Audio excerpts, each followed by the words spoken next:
Shalom bien-aimés, soyez bénis de partout là où vous êtes. Que l'Éternel Dieu vous bénisse. Merci de nous avoir fait confiance. Nous voulons encore commencer notre émission d'aujourd'hui. L'émission d'aujourd'hui, c'est la continuité ou la suite de l'émission passée. L'émission passée, nous avions parlé de 3 points. Et cette émission, son intégralité, ça se trouve dans notre compte YouTube. Mais pour l'émission d'aujourd'hui, nous allons continuer et achever avec 4 points que nous avons transformé ça en questions. En d'autres termes, nous allons répondre à 4 questions. La première question est: qui délivre? C'est une question que nous allons répondre. La deuxième question: qui peut chercher la délivrance? La troisième question: pourquoi devons-nous chercher la délivrance? Et enfin, la quatrième question: pourquoi et comment devons-nous protéger la délivrance? Commençons par la première question qui est: qui délivre? La réponse est que c'est Dieu qui délivre. Il n'y a pas une personne qui peut délivrer quelqu'un. Nous tous, nous les hommes de Dieu, nous sommes des instruments que l'Éternel utilise pour la délivrance de son peuple. Mais ce n'est pas nous qui délivrons. Je peux appuyer ça par une référence biblique. Je suis dans le livre de l'Exode chapitre 3. À partir du verset 7, la Bible précise bien: c'est Dieu qui parlait à Moïse. J'ai vu la souffrance de mon peuple. C'est Dieu qui avait vu la souffrance de son peuple. Il dit: j'ai entendu leurs cris et je suis descendu pour les délivrer. C'est Dieu qui a vu la souffrance, c'est Dieu qui a entendu les cris et c'est Dieu qui s'est décidé de descendre pour délivrer son peuple. Maintenant, pour aller délivrer son peuple au pays d'Égypte, il a maintenant utilisé Moïse. Il dit: Moïse, je t'envoie chez Pharaon de lui dire de libérer mon peuple. C'est-à-dire la délivrance, c'est Dieu qui s'incarne dans son serviteur pour délivrer son peuple. Mais ce n'est pas un serviteur de Dieu qui fait cette action de la délivrance si l'Éternel n'est pas en lui. Deuxième appui biblique, je suis dans le livre des Proverbes chapitre 21, le verset 31. La Bible nous dit ceci, que le cheval est équipé pour les jours de la bataille, mais la délivrance appartient à l'Éternel. Donc là-bas aussi, la Bible précise bien que le problème de la délivrance appartient à Dieu et non à l'homme. Deuxième question: qui peut chercher la délivrance?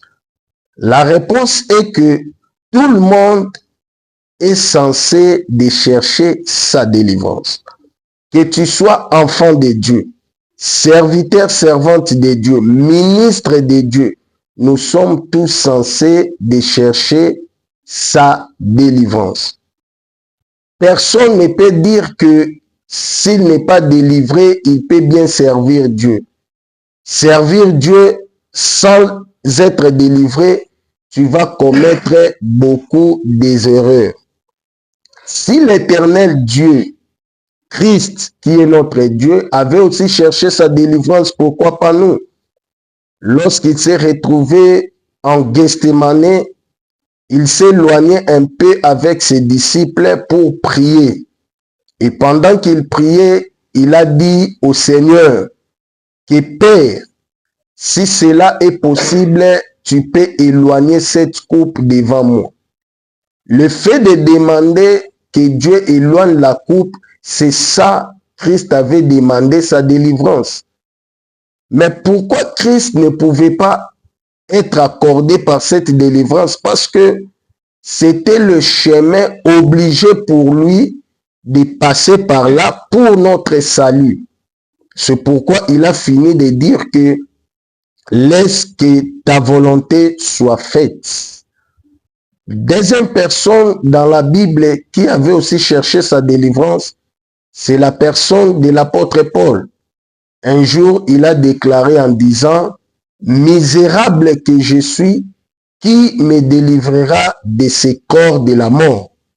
Or, Paul aussi, un apôtre puissant qui a écrit avec des révélations profondes, mais il a fini de chercher sa délivrance.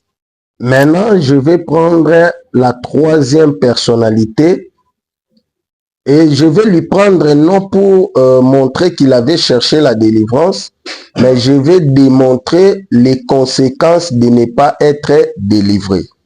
Je prends la personne de Pierre. Pierre était un disciple choisi par Christ. Pierre était parmi les 12 disciples de Christ. Pierre, Dieu a changé son identité à travers Christ. Lui qui était Simon et il est devenu Pierre. Et Christ l'a dit que sur toi, Pierre, je bâtirai mon église. Et les portes de ces jours de mort ne proviendront pas contre elle. Il a remis la clé de l'église à Pierre. Pierre était parmi les disciples privilégiés. Lorsque je parle de privilégiés, parce que Christ avait 12 disciples, mais ils arrivaient dans les endroits où il entrait qu'avec le 3. Et parmi les 3, c'était Pierre, Jean et Jacques. C'est Pierre que le Saint-Esprit l'avait révélé que Christ était le Fils du Dieu très haut. Lorsque Christ les a posé la question, qu'est-ce que les gens disent de moi et qu'est-ce que vous en dites? C'est Pierre qui était inspiré par Christ. Mais la même personne de Pierre, il n'avait pas cherché sa délivrance, c'est pourquoi le diable l'avait réclamé. Et Christ l'a dit dans Luc chapitre 22 verset 31 que Simon, Satan vous a réclamé pour vous cribler comme le froment. Alors pourquoi le diable a réclamé Pierre? Parce que Pierre n'était pas délivré. Et comme il n'avait pas cherché sa délivrance après l'ascension de Jésus, Pierre avait abandonné l'œuvre de Dieu et il est retourné à la pêche. Voilà la manque de la délivrance, comment beaucoup de serviteurs, de servantes de Dieu sont devenus des rétrogrades. Ils abandonnent l'œuvre de Dieu pour retourner dans le monde. C'est ce qui nous fait montrer que la délivrance est très importante dans notre vie, que tu sois serviteur, ministre de Dieu, n'importe quel titre ou fonction que tu peux porter à l'église, cherchons notre délivrance, cela est très important. Troisième question, pourquoi devons-nous chercher la délivrance? La première raison, nous devons chercher la délivrance parce que nous sommes dans un monde où il est dirigé par la force des ténèbres. Il y a la force des ténèbres, qui gouverne le monde. Un jour, Christ avait dit, je sais que le prince de ce monde vient, mais je n'ai rien de lui en moi. C'est-à-dire que Christ n'avait rien du diable. Mais si le diable nous réclame d'une manière ou d'une autre, parce que nous possédons ses empreintes, alors c'est la délivrance qui fait disparaître toutes les empreintes du diable. Deuxième raison, nous devons chercher la délivrance parce que nous sommes dans un monde où il y a des bêtes féroces. Lorsque je parle des bêtes féroces, je me souviens à quelque chose que Christ avait dit, je vous envoie dans le monde comme les brebis au milieu des loups. Or, lorsque les brebis sont là et les loups sont là, les loups cherchera à manger les brebis. Et il y a un passage biblique qui nous dit que votre adversaire, le diable, rôde tout autour de vous comme un lion rugissant, cherchez qui il dévorera. Or, le diable ne dévorera que les gens non délivrés. Quelqu'un qui est délivré ne peut jamais être la proie du diable. C'est pourquoi cherchons la délivrance et nous serons épargnés de tous les pièges de l'ennemi.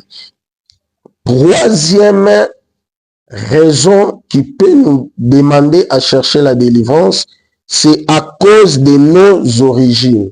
Lorsqu'on parle des origines, on voit nos familles ressortissantes. Personne ne me dira qu'il est ressortissant d'une famille saine. Nous sommes ressortissants des familles problématiques.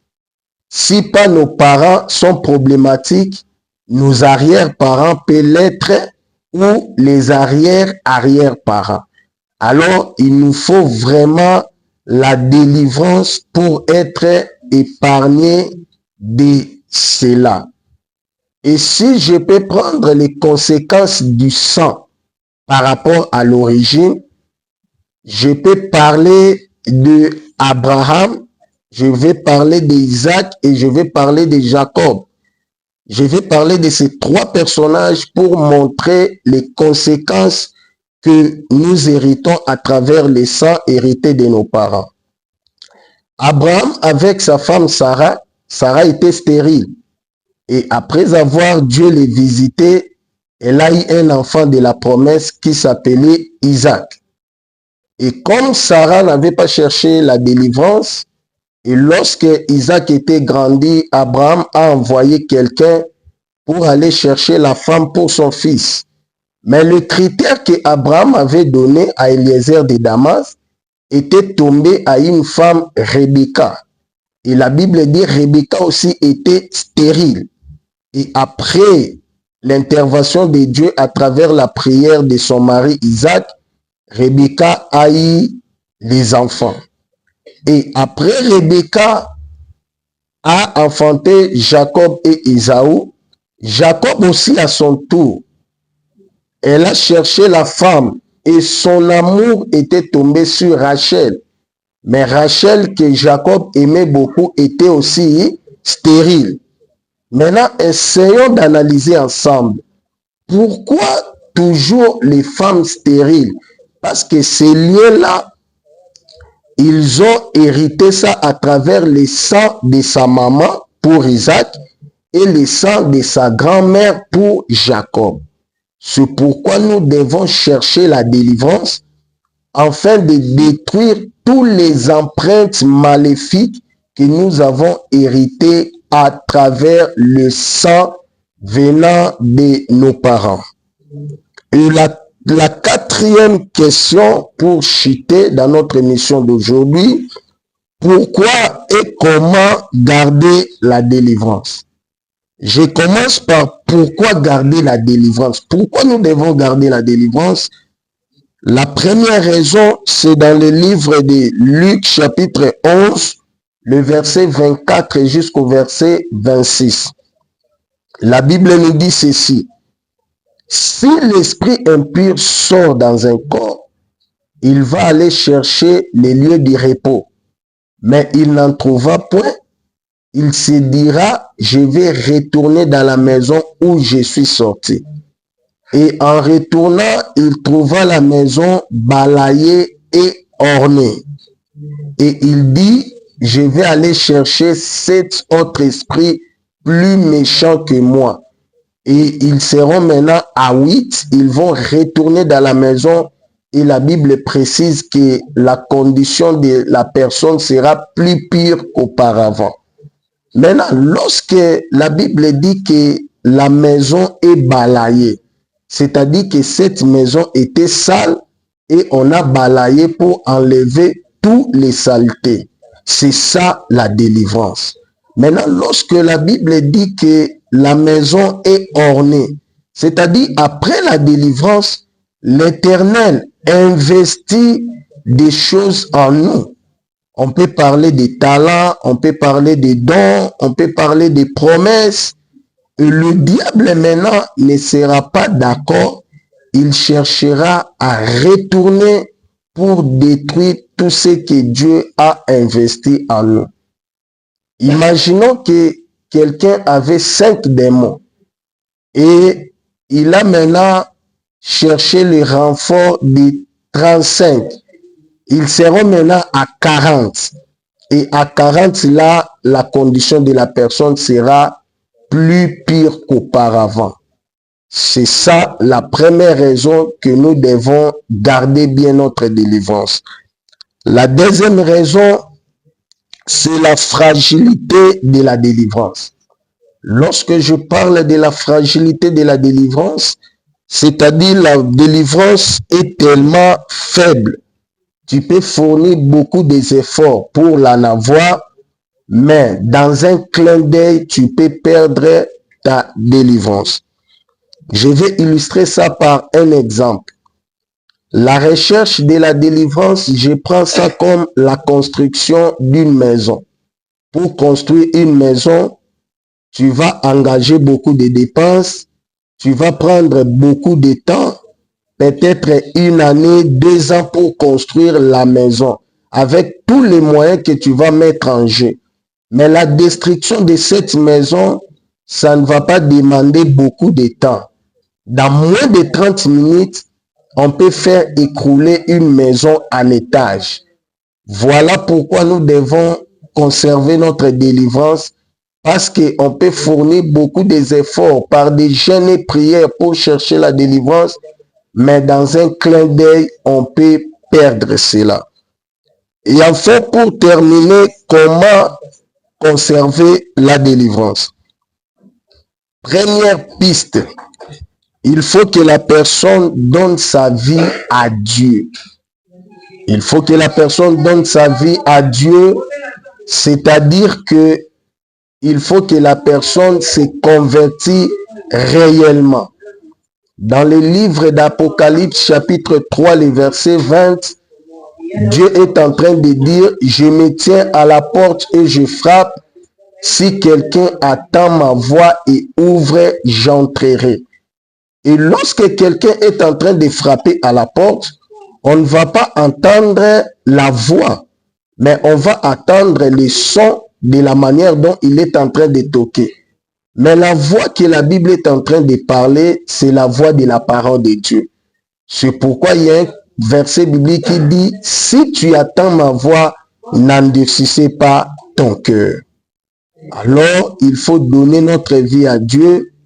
Lorsque tu vas écouter cette émission, si tu n'as pas encore donné ta vie à Dieu, donne ta vie à Dieu, ça sera bien pour ta délivrance. Deuxième piste de solution, il faut t'éloigner de la vie du péché. Le péché nous éloigne de Dieu. Paul est en train de dire que le salaire du péché, c'est la mort. Et tous ont péché, sont privés de la gloire de Dieu. Alors, lorsque tu pêches, tu es éloigné de la gloire de Dieu et tu es exempté de la bénédiction divine.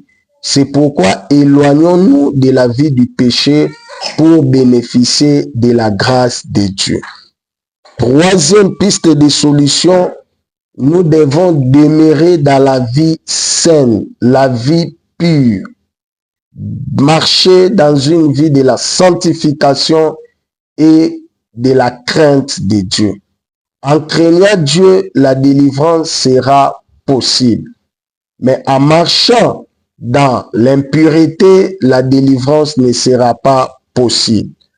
Et enfin, le dernière piste pour garder la délivrance, c'est assainir l'entourage. Assainir l'entourage, je vais appuyer ça dans 1 Corinthiens 15, 33. Paul est en train de nous dire, ne vous y trompez pas, les mauvaises compagnies corrompent les bonnes mœurs. Si tu marches avec des personnes malsaines, ils vont t'influencer et ta vie sera aussi malsaine. C'est pourquoi il faut trier qui tu peux marcher ensemble avec lui. Et dans 2 Corinthiens 6, 14 à 18, Paul est en train de faire une comparaison en disant: quel rapport y a-t-il entre Dieu et Baal? Quel rapport y a-t-il entre l'impureté et la pureté? Nous devons s'éloigner de cela. Et dans le verset 17, il dit: séparez-vous d'eux. C'est pourquoi nous devons nous séparer des mauvaises personnes qui nous influencent négativement. Bien-aimé dans le Seigneur, je suis venu t'inviter à donner ta vie à Dieu. Une fois que tu vas écouter cette émission, décide-toi de donner ta vie à Dieu, de chercher ta délivrance, de bien conserver ta délivrance, et ça sera quelque chose de bien. Que l'Éternel Dieu vous bénisse. À bientôt. Merci.